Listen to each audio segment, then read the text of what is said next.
صالح، شهر کابل زیر پوشش کامراهای پیشرفته امنیتی قرار می‌گیرد. تلفات سنگین طالبان در ولایت بلخ. یک پیلوت نیروهای هوایی افغان در شهر کابل ترور شد. یک دیپوی بزرگ ماین با 53 طالب در کندهار نابود شد. سفر رئیس جمهور افغانستان به ننگرهار. به نام خدا و عرض سلام، خوش آمدید به یکی از دیگر ویدیوهای این چینل. امیدوارم تا پایان ویدیو با ما همراه باشید. صالح، شهر کابل زیر پوشش کامراهای پیشرفته امنیتی قرار می‌گیرد. همزمان با افزایش رویدادهای ضد امنیت و جرایم جنایی در شهر کابل، امرالله صالح معاون نخست رئیس جمهور میگوید که شهر کابل با هزینه بیش از 100 میلیون دلار با کامراهای امنیتی پیشرفته زیر پوشش قرار خواهد گرفت.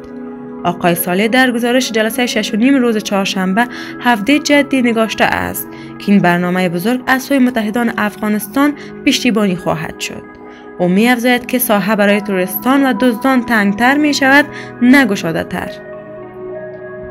او همچنان میگوید که از بحر ترس از عملیات‌های غافلگیرانه، تروریستان در یکی از نقطه شهر کابل مواد منفجره را مانند آشغال در زباله‌دانی‌ها انداخته‌اند. او در ادامه میگوید یکی از این موارد دریافت مقدار 40 کیلوگرم مواد منفجره از سوی امنیت ملی است. این مواد در نزدیکی لیسه محمد صدیق پسرلی در منطقه رحمان بابامینه یافت شده است و مورد دوم در منطقه بگرامی است. این در حال است که 10 روز پیش نیز آقای صالح اعلام کرد که قرار است مقام ریاست جمهوری بر بنیاد طرح میثاق امنیتی شمار پلیس را در کابل 2 برابر سازد.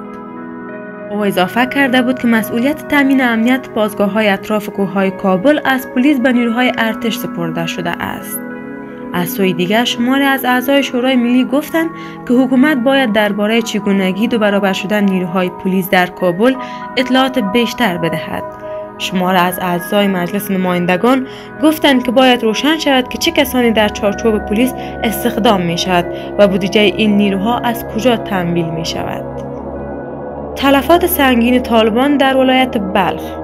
در نتیجه درگیری میان طالبان و نیروهای امنیتی افغانستان 12 طالب کشته و زخمی شدند. با گزارش اسپوتنیک، وزارت دفاع ملی افغانستان با نشر خبرنامه اعلام کرده است که طالبان قصد داشتند بالای پایگاه‌های نیروهای امنیتی افغان حمله کنند.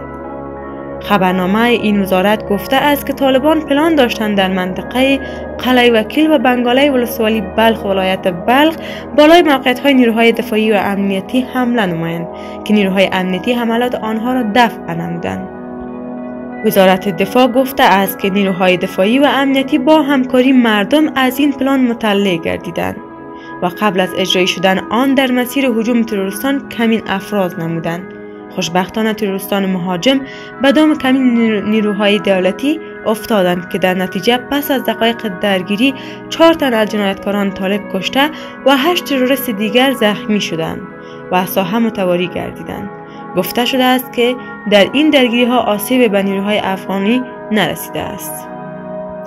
یک پیلوت نیروهای هوایی افغان در شهر کابل ترور شد. یک منبع امنیتی به خبرگزاری افق میگوید که 2 نفر به شمول یک پیلوت نیروی هوایی از سوی افراد ناشناس در ناحیه 5 شهر کابل کشته شده اند. این منبع افزوده است که این ترور حوالی ساعت 11 صبح روز پنجشنبه اجد جدی در منطقه فاضل بیک شهر کابل در داخل یک راهنمای معاملات رخ داده است. به گفته این منبع، مالک راهنمای معاملات نیز در این رویداد زخم برداشته است. چند روز پیش نیز یک پیلوت نیروی هوایی در قندهار ترور شده بود. حملات هوایی ارتش بر مواضع طالبان تلفات سنگینی را بر این گروه تحمیل می کند. در این اواخر ترور هدفمند پرسنل امنیتی، کارمندان دولتی، فعالان رسانه‌ای و مدنی در نقاط مختلف شهر کابل و برخی دیگر از ولایت افزایش یافته است. این موضوع سبب نگرانی جدی شهروندان کابل شده است. شهروندان از نهادهای امنیتی خواهان تأمین امنیت مردم هستند، اما دولت انگشت اتهام را به سوی طالبان نشانه می‌گیرد و میگوید که پس از امضای توافق صلح با آمریکا، طالبان به ترورهای هدفمند روی آورده اند. یک دیپوی بزرگ ماین با 53 طالب در کندهار نابود شد. وزارت دفاع افغانستان امروز پنجشنبه 18 جدی با نشر خبری میگوید که 53 طالب مسلح کشته و یک دیپوی بزرگ ماین این گروه در ولایت کندهار تخریب گردید. با گزارش اسپوتنیک در خبرنامه آمده است که گروه طالبان دیروز در حال حمله در مربوطات ولسوالی‌های ارغنداب و خاکریز هدف قرار داده شدند که مصروف پلانسازی برای اجرای حمله‌های تروریستی بودند. خبرنامه می‌افزاید که در نتیجه حملات ارتش 53 طالب مسلح کشته و 15 تن دیگر زخمی گردیدند. وزارت دفاع ملی میگوید که همچنان 4 موتورسایکل، یک مخفیگاه و تعداد زیاد سلاح و مهمات و ماین‌هایشان تخریب گردیده است. این وزارتخانه همچنان میگوید که 68 حلقه ماین که توسط طالبان به خاطر از بین بردن افراد ملکی در مسیر راه رفت آمد مردم جابجا گردیده بود توسط تیم انجینری ارتش کشف و خنثی گردید. سفر رئیس جمهور افغانستان به ننگرهار. محمد اشرف غنی رئیس جمهوری افغانستان با امداد روز پنجشنبه راهی جلال آباد مرکز ننگرهار شد. با گزارش اسپوتنیک، ارگ ریاست جمهوری افغانستان خبر داد که آقای غنی در رأس یک هیئت دولتی با هدف بررسی وضعیت عمومی این ولایت رفته است. خبرنامه ارگ می‌افزاید که آقای غنی در این سفر با مسئولان ملکی و نظامی، بزرگان، متنفذین، زنان، جوانان، فعالان مدنی و اقشار مختلف جامعه دیدار و خواستهای آنان را خواهد شنید. محمد اشرف غنی پیش از این در ماه میزان 1398 و در پی انفجار خونین در ولسوالی دهبالای ولایت ننگرهار برای ابراز همدردی به این منطقه سفر کرده بود. صالح: شرط هیئت جمهوریت گزینش زعامت از طریق انتخابات است. امرالله صالح معاون نخست رئیس جمهور میگوید که هیئت جمهوری اسلامی افغانستان در دور دوم مذاکرات صلح تنها یک شرط دارد و آن هم گزینش زعامت با برگزاری انتخابات است. آقای صالح که امروز با رئیس جمهور غنی به ولایت ننگرهار رفته بود، در سخنرانیش در میان مقام‌ها و باشندگان این ولایت تاکید کرد که خون شهدا و پرچم افغانستان در مذاکرات صلح معامله نمی شود و در این باره افزود ما تنها یک شرط داریم، بس دیگر شرط نداریم که زعامت از طریق انتخابات گزیده شود. دور دوم مذاکرات صلح میان هیئت جمهوری اسلامی افغانستان و طالبان شام روز گذشته چهارشنبه آغاز شد.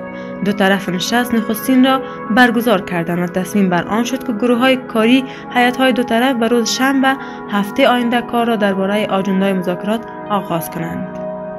یانیس استولتنبرگ دبیرکل ناتو در این باره اظهار داشت که ماه آینده وزیران دفاع ناتو با هم دیدار خواهند کرد و آنان باید تصمیم بگیرند که آیا با حضور نظامی ما در افغانستان بمانیم یا نه.